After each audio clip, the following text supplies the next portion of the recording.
okusinziira ku muntu eyabikulidde obubaka buno. Tekinologiya yaliwo olubereberye mu ggulu era ebintu byonna mu ggulu byatambulira ku tekinologiya. Wabula ebiseera bwe byatambula tekinologiya ono ne yeekyanga. Munaffe wuliriza nnyo ekigambo kino. Ebiseera bwe byatambula tekinologiya ne yeekyanga. Era tekinologiya bwe yamala okwekyanga n'azaala kye tuyita vayirasi oba n'avaamu akawuka akayitibwa vayirasi. Vayirasi bwe yamala okuzaalibwa n'etataaganya sisitimu y'eggulu. Okusinziira ku muntu eyabikuliddwa ebigambo bino, Mukama Katonda n'ayiiya engeri butya bw'akola ekigenda okulwanyisa vayirasi eno. Mukama Katonda yatuula n'alowooza butya bw'agenda okulwanyisa vayirasi eno. N'alowooza butya bw'agenda okuzzaawo sisitimu y'eggulu, anti olwo tekinologiya yali amaze okwekyanga ng'azadde vayirasi, akawuka kano akagenda okutataaganya eggulu. Tekinologiya bwe yamala okwekyanga, vayirasi n'ezaalibwa, Mukama Katonda n'atuula n'ateesa butya bw'agenda okulwanyisa akawuka kano asobole okuzzaawo sisitimu y'eggulu nga bwe yali oluvannyuma lwa tekinologiya okwekyanga. Era Mukama Katonda bwe yamala okutuula okugezesa sisitimu eno, olw'okuba vayirasi eno bwe yajja naddala mu ggulu, Mukama Katonda yagikwata n'agisukuma ku nsi. Vayirasi eno yaleetawo ekibi kubanga vayirasi eno yasensera emitima gy'abantu era n'ereetawo ekibi. Vayirasi eno bwe yajja kugambye yayonoona sisitimu era nga vayirasi eno eyingira mu bantu n'ebasensera okusobola obbakozesa ensobi, era ensobi eno kyali kibi ekyayingira mu bantu. Mukama Katonda yasooka n'atetenkanya okuyiiya butya bw'agenda okweŋŋanga vayirasi eno. Okusinziira ku muntu eyabikuliddwa ebintu bino, agamba kyova olaba nti olubereberye Mukama Katonda ng'agezesa sisitimu eno okusobola okukola okulwanyisa vayirasi eno, waaliwo okuttanga ebisolo okusobola okuyiwa omusaayi ogwo nga gwe gulongoosa abantu okubaggyako ekibi. Kyova olaba edda abantu bwe baayonoonanga baasalanga ebisolo basobole okwetukuza. Eyo ye yali sisitimu, naye awo wonna Mukama yali agezesa tekinologi alabe butya bw'ayinza okweŋŋanga oba okuwangula vayirasi eno. Era olubereberye ng'abantu bwe boonoona nga bakola zisaddaaka, nga basala ebisolo ne bayiwa omusaayi okusobola okuggyawo ebibi byabwe. Naye Mukama yagenda okulaba nga tekinologiya oyo tagenda kukola, oba tekinologiya oyo Mukama yagenda okulaba nga si wa mutindo, era bw'atyo mpolampola tekinologiya oyo yagenda phasinga out oba yagenda ggwako.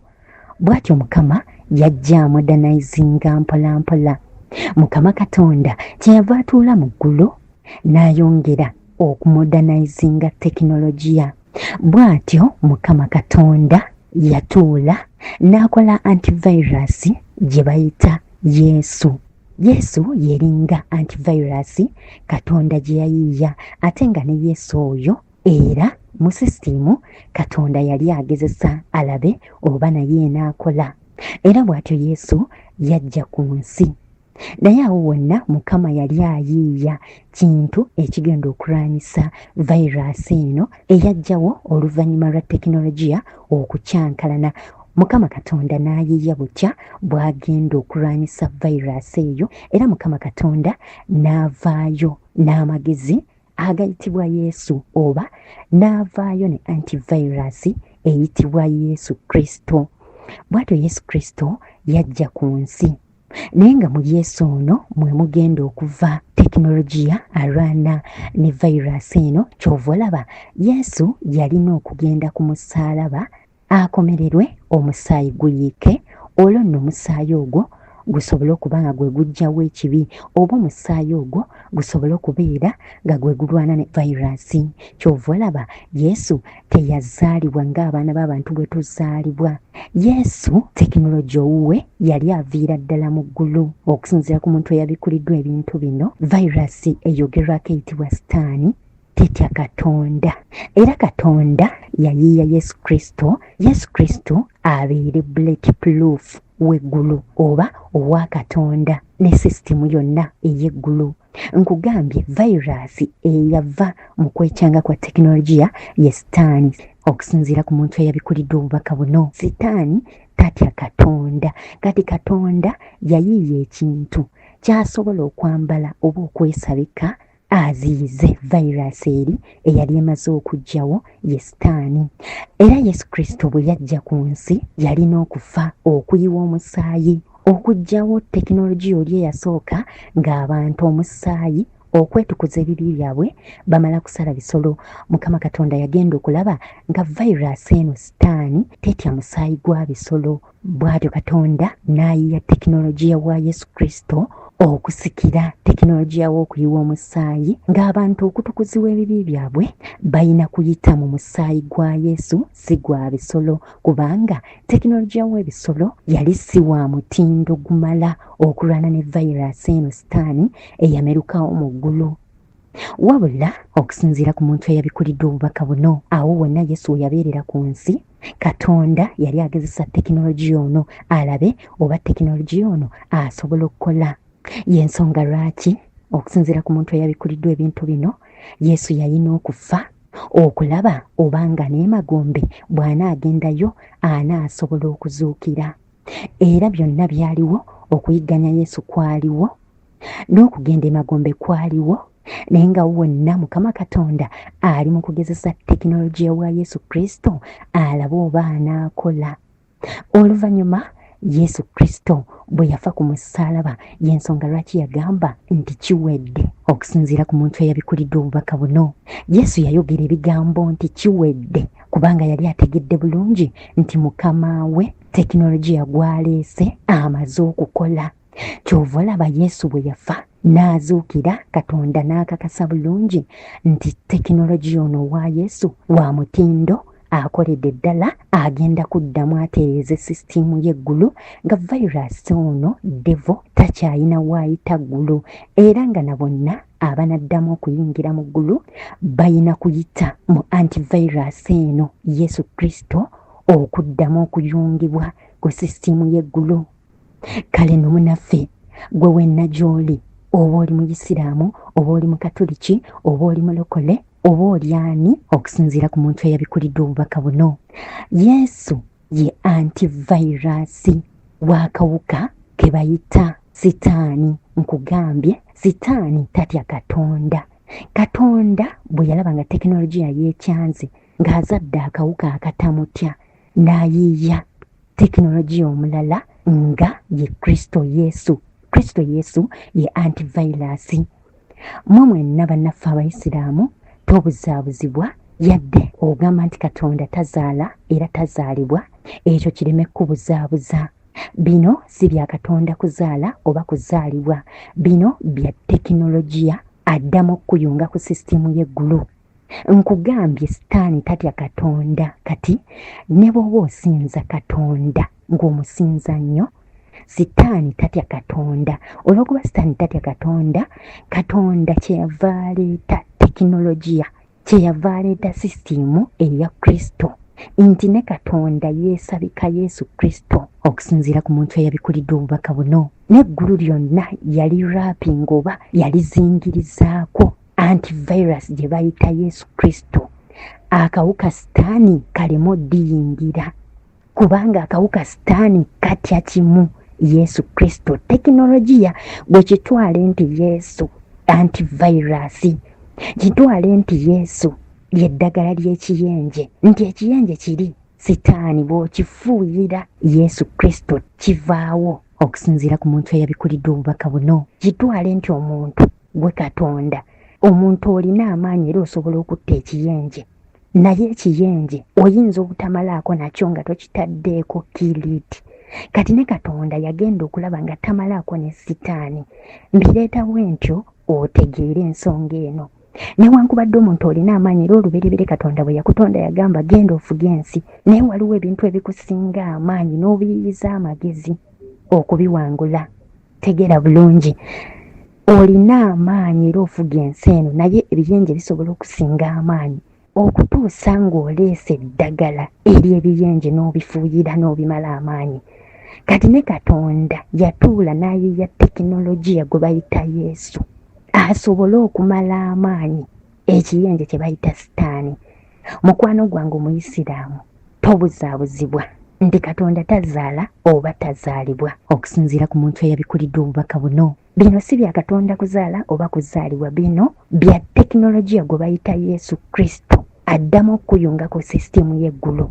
Sinza Allah nga bw'omusinza, naye teweerabira nti Yesu Kristo ye virus Katonda gye yateekawo okuddamu okuyunga n'eggulu, kubanga tekinologiya w'eggulu yakyankalana. Bw'onooba teweekutte ku Yesu Kristo oba w'onaaba tokkiriza Yesu Kristo, ne bw'onooba osinza Katonda, nkugambye okusinziira ku muntu eyabikulidde obubaka buno, Sitaani tatya Katonda. Virus eyajjawo oluvannyuma lwa tekinologiya okukyankalana ye Sitaani tetya Katonda. Gwe n'obw'onoogamba mu ggwe Yesu tomusinza, osinza Katonda. Eri ye sisitiimu. Yesu ye sisitiimu. Yesu ye antivirus Katonda gye yateekawo okusobola okulwana ne Sitaani oba ne virus eyazaalibwa oluvannyuma lwa tekinologiya okwonooneka. Kati gwe togenda gamba nti gw'osinza Katonda Yesu tomusinza, awo oba owanduka mu sisitiimu. Gwe togenda gamba mbu gw'okkiriza Katonda yekka Yesu tomukkiriza. Nkugambye ne Katonda gw'okkiriza. Eno virus eyajjawo Sitaani tetya Katonda. Katonda kye yava ayiiya ekintu virus eno kyesobola okutya. Virus eno etya ekintu kimu, Yesu. Era virus eno tetya ne w'oba osinza Katonda naye nga tokkiririza mu sisitiimu eya tekinologiya Katonda gye yateekawo gye bayita Yesu. Kuba virus Katonda gw'osinza temutya. Virus eno tetya Katonda mwene, virus gye bayita devil, gye bayita Sitaani. Ne bw'onooba osinza Katonda omujja waggulu musuula wansi, naye nga tokkiriza Kristo, nga tokkiriza sisitiimu Kristo Katonda gye yateekawo okuddamu okuyunga n'eggulu, togenda kuyingira ggulu. Kyova olaba virus eno ngezi yeekugamba bulungi wamma ggwe sinza Katonda, oli Yesu muleke tomukkiriza, akubuzaabuza. Kubanga ekimanyi kwoleeta Yesu n'omuteeka mu mutima gwo, kwoleeta eno Yesu antivirus n'ogiteeka mu mutima gwo, deve egenda kuvaamu, because deve ewulira kimu Yesu. Nkugambye Yesu gwe kitwale n'owoogamba nti si mwana wa Katonda, ne bw'oba okiwakanya nti si mwana wa Katonda, naye kkiriza, mukkirize nti ye sisitiimu ekuyunga ku ggulu, ye sisitiimu eddamu okuyunga ku Katonda kuba eggulu tekinologiya yakyankalana. Tekinologiya n'azaala virus gye bayita devil, gye bayita Sitaani. Virus eyo nga tetya na Katonda, Katonda n'ayiiya butya bwazzaawo sisitiimu, butya bw'ayinza okukola ekintu, virus eyo kyetya. Era Katonda bwe yatuula n'ajja ne antivirus gye bayita Yesu, atya Yesu yekka. Yesu ne devil balinga eddagala ly'ekiyenje nti Sitaani tatya Katonda, naye Katonda bwe yalaba Sitaani tamutidde n'ayiiya kiki ky'ayinza okukola ekiyinza okutta Sitaani. Sitaani atya kimu Yesu, kuba Yesu ye sisitimu Katonda gye yakola. Yesu ly'eddagala ly'ekiyenje erijja ekiyenje mu ggwe, erijjawo ekiyenje nti gwe yadde nkugereza yadde oli muntu era oli w'amaanyi, Katonda yakuwa amaanyi, ne bw'oyogera obwogezi bw'oti ekiyenje tekisobola kgenda mpozi ng'okifuuyidde eddagala lyakyo erikitta. Nkugambye Katonda yasooka n'akola eddagala nga batta ebisolo bejjeko ekibi Sitaani, naye eddagala ne litakola nga si lya mutindo, n'ayiiya eddagala eddala Yesu ery'omutindo erittira ddala Sitaani. Gwekola kimu, sembeza Yesu mu mutima gwo, oddemu weeyunge ku sisitiimu y'eggulu. Okusinziira ku muntu eyabikulidde obubaka buno, ebyo nti Yesu si mwana wa Katonda, Katonda tazaala tazaalibwa, byakukubuzaabuza. Virus yennyini yeri mu kikugamba kubanga etya Yesu ye antivirus, etya nti kasi tokkiriza Yesu bw'oti oba omaze okuddayo mu sisitiimu y'eggulu, oba omaze okuyungibwa. Mikwano gyange, baganda bange, Abayisiraamu, Abakatoliki, Abangirikaani, aba Seventh Day, buli muntu yenna atakkiriza Yesu ne bw'onooba osinza Katonda omumala mu ggulu, nkugambye ne bw'onooba osinza Katonda, sisitimu y'eggulu yayonooneka bwe yayonooneka Katonda yajja ne sisitimu gye bayita Yesu eddamu okuyunga nate ku ggulu. Ne bw'onooba osinza Katonda nga tokkiriza Yesu togenda kulaba Katonda, kuba Yesu ye antivirus. Yesu lyeddagala lyokka eritta ekiyenje sitaani atya ddagala lyokka Katonda lye yakola lye bayita Yesu, tatya na Katonda. Ne bw'onooba osinza Katonda nga tokkiriza Yesu, Katonda talina kyakukolera, agenda kulaba nga kituufu omusinza naye nga sisitimu gye yakola eddemu ekuyunge ku ggulu wagigaana, ate nga yeyo sisitimu yokka sitaani gy'atya. Gwakola kimukkiriza Yesu mu mutima gwo, kasita onoomukkiriza sitaani agenda kuvaamu mpola, because ye atya Yesu alinga ddagala lya kiyenje ku sitaani. Bw'okkiriza Yesu oba omaze omufuuyira oba omugobera wala, kyova olaba gamba wamma ggwe tokkiriza oyo Yesu si mwana wa Katonda. Gwe tofaayo kitwale kale ndi si mwana we, naye ate ng'omukkiriza. Oba ekyokugamba nti mwana wa Katonda kikubuzaabuza kiveeko, tokibeerako nnyo, naye kkiriza Yesu kuba ye sisitimu eddamu okuyunga ku ggulu. Yeyo tekinologiya Katonda yekka gwe yakola n'abeera perfect nti yatta ekiyenje sitaani, nti sitaani ekiyenje sitaani kitya Yesu yekka. Tekinologiya oyo Katonda gwe yakola. Yesu mutwale nti tekinologiya. Naye ugende ku kigambo intaneti, ne bwe baba abantu bonna abakola intaneti yadde balina amaanyi, naye oba tolina data tosobola kgenda ku intaneti. Kati Yesu ye data akutwala ku intaneti ggulu. Yesu ye data. Mukwano gwange, ne bw'onooba osinza Katonda ng'omusinza naye nga Yesu wagaana omuteeka mu mutima gwo, tolina data. Katonda akulaba omusinza bulungi, Katonda akulaba oli wa kisa oyamba, naye tolina data. Kristo togenda jingira mu ggulu. Sisitimu bwete bwe yaddamu okuorganizingibwa, okutereezebwa, yatereezebwa na Kristo ye data akuyunga ku bwakabaka bwa Katonda. Katonda ne bw'onoomusinza era naye akulaba omusinza, naye atogaanye okukkiriza Yesu, sisitimu eddamu okuyunga ku ggulu. Ne bw'onoomusinza naye talina kyakukolera kubanga naye yennyini sitaani tamutya, naye yateekawo ekisobola okuyamba ekifuumuula sitaani nga bw'okikkiriza oyo Yesu, nga bw'omukkiriza sitaani tasobola kuddamu kubeera w'oli. Sitaani atya abantu abakkiriza Yesu. Erinnya Kristo, erinnya Yesu sitaani alitya kubanga limutta, limukola bubi, limuziyiza. Sitaani ne Yesu nkugambye balinga ddagala lya biyenje. Yoyo tekinologiya Yesu Katonda gwe yakola n'abeera perfect ngatta ekiyenje sitaani. Yesu mukkirize. Ne bw'onooba okkiriza Katonda nkugambye virus eyakyankalana okuva mu tekinologiya tetya Katonda.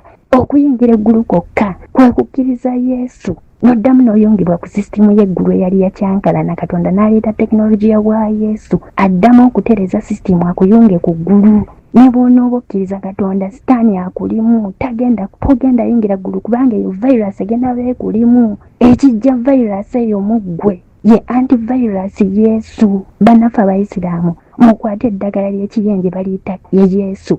Muli bunye mu baddu ba Allah bonna Abayisiraamu bafuuyire eddagala ly'ekiyenje lye bayita Yesu mu mitima gyabwe. Bannaffe Abayisiraamu muddire Kristo, mumubunye mu baddu ba Allah, muddire Yesu Kristo erinnya eryo mulifuuyire mu baddu ba Allah mu nsi yonna. Ekiyenje sitaani kibafulume. Muli balungi nnyo musinza Katonda era Allah ye Katonda mwene, naye sisitimu Katonda gyateekawo bayunga ku ggulu mwagigaana. Mukkirize sisitimu eyo Kristo Yesu, mumukwate mumuweereze mu baddu ba Allah, bamufuuyire mu mitima gyabwe. Mukkirize Yesu Kristo. Abayisiraamu naddala kubanga musinza Katonda bituufu, musinza Katonda, Allah ye Katonda, naye muddire ne data ye Yesu Kristo, naye mumukkirize era mumuweereze mbaddu ba Allah mu nsi yonna, bamukonekitinge basobole okuddamu okuyungibwa ku sisitimu y'eggulu. Bwe mutakkirize Yesu naye munaasinza Katonda gwe musinza sitaani tamutya. Sitaani atya tekinologiya Katonda gwe yateekawo ye Yesu addamu bayunga ku ggulu. Kale nno bannaffe abaddu ba Allah Abayisiraamu mu nsi yonna mukwate eddagala ly'ekiyenje, ekiyenje Setaani, eddagala ly'ekiyenje Yesu, muligabire mu mawanga gonna mu nsi yonna Yesu, tibafuuyire ekiyenje kye bayita Setaani kibaveemu, musobole okuddamu okuyungibwa ku sisitimu y'eggulu, kubanga sisitimu bwetyo bweri ne bw'onooba osinza Katonda omujja mu ggulu omusuula wansi, naye nga sisitimu gye yateekawo okuddamu okuyunga ku ggulu wagigaana, togenda kuyingira ggulu, ogenda kukoma ku byakulaba ku nsi. Kyova olaba okukkiriza Kristo obeera ofunye data. Buli wokkiriza Kristo oba ofunye data akuyunga ku intaneti y'eggulu, akuzzayo obutereevu ku sisitimu y'eggulu, nti bw'oliba ovudde wano already oli connected kasita okkiriza tekinologiya gwe bayita Yesu, oba ofunye data akuzzaayo ku sisitimu y'eggulu, akuyunga ku intaneti y'eggulu, nti bw'oliba ovudde wano butereevu oba oliyingira. Naye bw'oba tokkiriza Kristo, virus gye bayita Setaani ekubaamu. Ne bw'okkiriza Katonda ntokkiriza Kristo, virus gye bayita Setaani ekubaamu, kuba yo tetya Katonda, etya antivirus yokka gye bayita Kristo.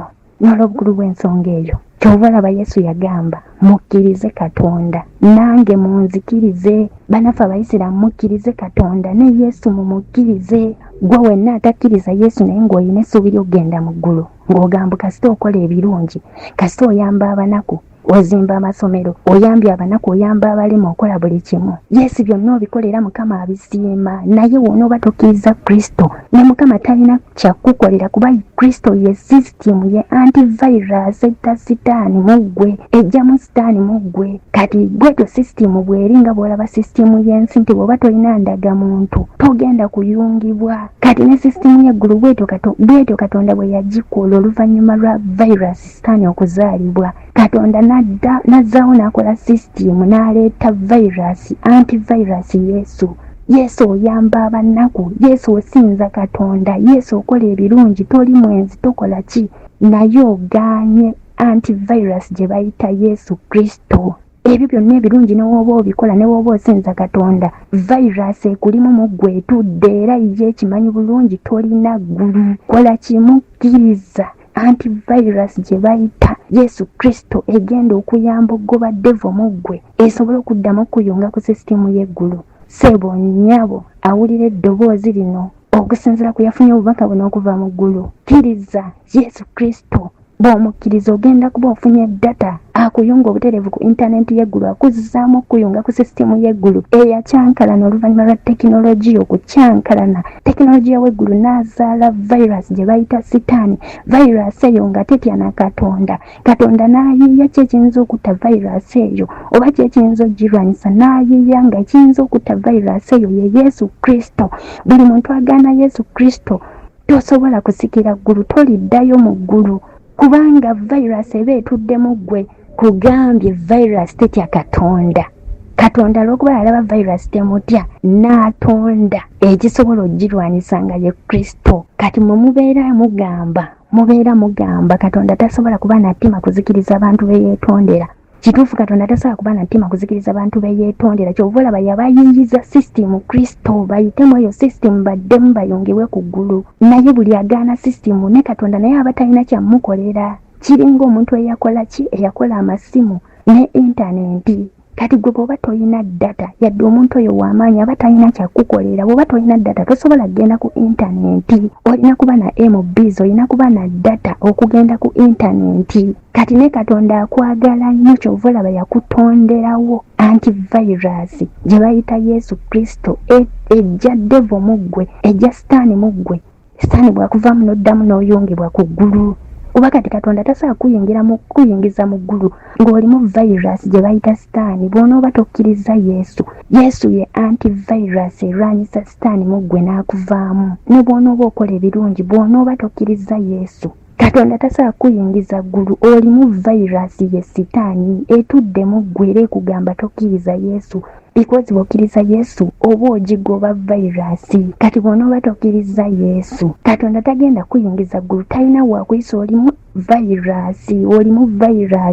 Akwagala nnyo naye bw'oba tokkiriza Yesu, Yesu yalwanyisa virus Setaani n'ekuvaamu. Kati Katonda ne waba akwagala nnyo, ne bw'oba omusinza nnyo ng'okola ebirungi, naye muggwe mulimu vayirasi. Okujja mu vayirasi eyo olina kukkiriza Yesu, kuba Yesu ye sisitimu Katonda gye yakola ekujja mu vayirasi eyo n'ekuyunga ku ggulu nate. Kale no bannaffe mu nsi yonna mukimanye ng'ensi egenda kuvaawo, ensi egenda kuggwawo. Katonda tagenda kuzikiriza nsi kubanga agikyawa. Naye okuva n'olwaliro kitegeere nti abantu bonna abatalina antivirus Yesu mu bo mu mitima gyabwe baagaana okukkiriza Yesu. Ne bwe munaaba balungi batya mugenda kuzikirizibwa nga Mukama talina kyabbakolera kuba mwagaana sisitimu Yesu eddamu bayunga ku ggulu. Mukkirize Yesu okuva n'olwaleero ne Katonda mumukkirize. Gwe wenna alina essuubi ly'okugenda mu ggulu okuggyako nga gwe pulaani z'eggulu mu ggwe teziriimu, naye nga era wano ojja kuvaawo. Pulaani y'eggulu mu ggwe ne weba tekuliimu wano ojja kuvaawo, ku nsi ojja kuvaawo, buli muntu agenda kuvaawo. Bw'oba ng'olinayo essuubi ly'eggulu, va mu kugamba nti nkola ebirungi, va mu kugamba nti nsinza Katonda yekka. Yesu naye yagamba mukkirize Katonda nange munzikirize kuba bino byenkola ye yabiŋŋamba asobole okubayunga ku sisitimu y'eggulu muddemu okuyingira mu ggulu kuba Sitaani yagobwayo ye vayirasi eyagobwa mu ggulu. Bw'otakkiriza Yesu vayirasi eba mu ggwe, ne woba okkiriza Katonda